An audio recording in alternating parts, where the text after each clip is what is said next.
Saya tidak mau bicara soal GoTo karena apa namanya itu domainnya Pak Arya Sinulinga. Saya bicara aja soal Formula E. Pak Menteri, berapa bulan sebelum Formula E dilaksanakan, Pak Jokowi datang ke sana. Kalau Pak Jokowi datang kan kita sebagai menteri, sebagai apa namanya pembantu presiden harusnya paham bahwa tujuan presiden ke sana memberikan sinyal kepada seluruh menterinya untuk bagaimana bisa membantu agar Formula E ini menjadi sukses dan juga bisa apa namanya bisa mencapai goalnya, yaitu kemudian bisa menjadi apa kebanggaan bangsa kita. Sebentar teman-teman. Nah, maksud kami adalah kami sedih kemarin ternyata kawan-kawan kami sendiri aja, sahabat kami Pak Sahroni, mohon izin, beliau seperti ngemis-ngemis ke Pak Menteri, katanya iya ternyata nggak ada tuh bantuan, ya kan.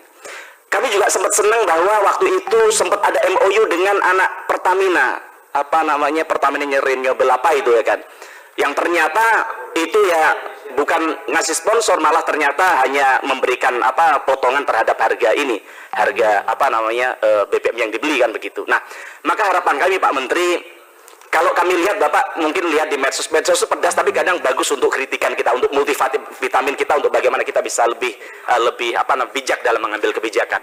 Banyak orang mengatakan, oh tentu nggak dibantu, bukan panggungnya Pak Menteri kan begitu.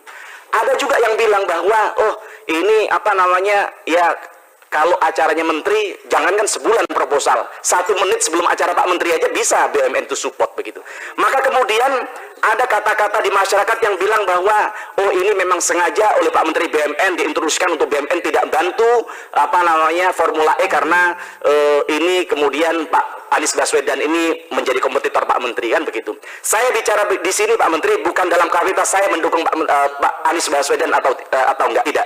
Tapi ini ada dalam rangka kepentingan bangsa dan negara. Kalau soal capres enggak Pak Menteri, kami jelas partai kami punya calon Bu Puan Maharani, ya kan. Sehingga kami bilang bahwa ini bukan soal mendukung tidak mendukung soal Anies Baswedan, tapi soal kepentingan bangsa dan negara. Maka harapan kami Pak Menteri sebagai public figure, sebagai petugas negara, sebagai pembantu presiden, harapan kami Pak Menteri bisa lebih bijak lagi dalam urusan ini. Kalau alasannya G20, saya coba dapatkan data. Sekarang berapa sih sebenarnya keuntungan yang dicapai BUMN dalam 2021, yaitu 1.613 triliun.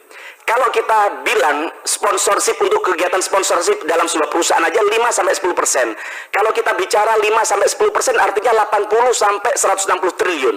Nah Pak, masa sih untuk acara G20 sampai habis 100 triliun kan tidak mungkin. Dan sisanya kemana? Maka harapan kami hal-hal begini juga bisa bisa dilakukan agar bagaimana minimal 1 miliar lah bantu untuk mereka. Masa kita nggak malu, namanya saya lihat di logonya kemarin ada namanya MS Glow for Men, ya kan.